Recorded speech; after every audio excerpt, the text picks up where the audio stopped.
I didn't cry when they told me. Mom's voice was syrupy, too gentle.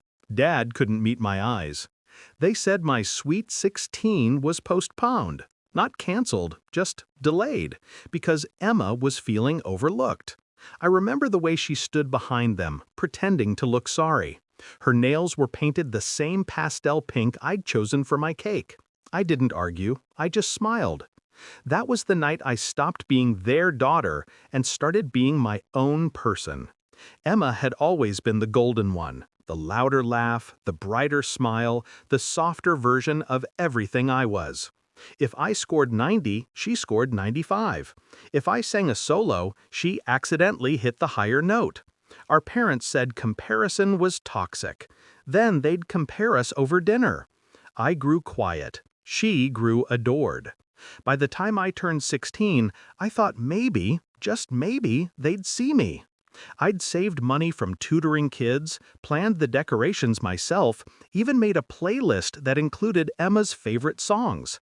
But the night before the party, she cried, said she felt left out, said no one noticed her anymore. And just like that, my party became her therapy session. They told me to be understanding. I was. It's strange how betrayal doesn't explode. It seeps in, slow, cold, efficient. The next morning I started packing. Not my things, my intentions. I kept my grades perfect, my tone pleasant, my face blank. But behind that, I was collecting every thread that could pull me free. I applied for scholarships in secret.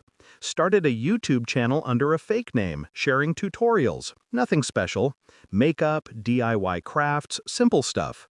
But I understood algorithms better than they thought I did. Within 6 months, I had sponsors. Within a year, I had a following. By 18, I had leverage. I graduated early. They thought I'd stay for college nearby. I didn't. When I left, I said nothing. Just a letter. You told me to be understanding. I finally understand. I took a train out of town with one suitcase, one laptop, and one goal: to make my name mean something they couldn't ignore. 2 years later, my show aired. A home renovation competition. My design, my creativity, my work. They didn't recognize the name at first. I'd used my middle one, Lena. The night the first episode premiered, my face filled the TV screen of their living room. Emma's breakdown started live on social media. She posted a story crying, saying I'd stolen her life, that she'd inspired me. People dug deeper. They found her old posts mocking my art, her comments about my boring hobbies, her snide remarks. The internet doesn't forgive cruelty. It archives it. The comment section burned her reputation to ash. Sponsors dropped her from her influencer deals. Her own followers turned. Mom called first. Her voice trembled, the same syrupy tone from that night. "Sweetheart, can we talk?" She's struggling. She's saying you. I cut her off. "I'm busy filming, Mom, but tell Emma I'm proud of her. She finally made people notice her." Click. They tried to spin it later. Family therapy, public apologies, a joint video invitation. But I knew their rhythm by heart. First guilt, then control, then erasure. I'd escaped that symphony. I wasn't going back. Months passed. The show hit #1. I was invited to late-night interviews, asked about my journey. I told the truth, just not the names. I learned young that silence isn't weakness, I said once on live TV. It's strategy. The host laughed. The audience clapped. But somewhere I knew my parents were watching. When Emma checked herself into a private clinic for stress, the tabloids came for me. Estranged sister of rising star. Jealousy turned to fame.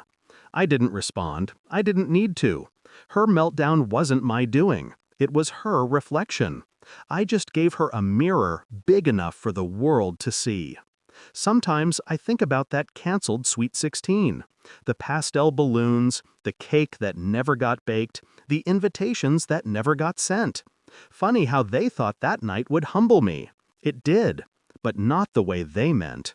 It taught me that love conditional on silence isn't love, it's obedience. It taught me that sometimes the loudest revenge is success, spoken softly, in your own voice, on your own stage.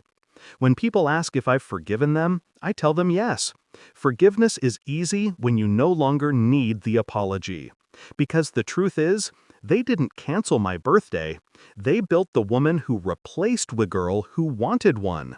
And when Emma saw me on TV, smiling under studio lights, she finally understood what it feels like to be overlooked. Only difference is, I didn't need to cry to be seen. I just needed to stop asking for permission.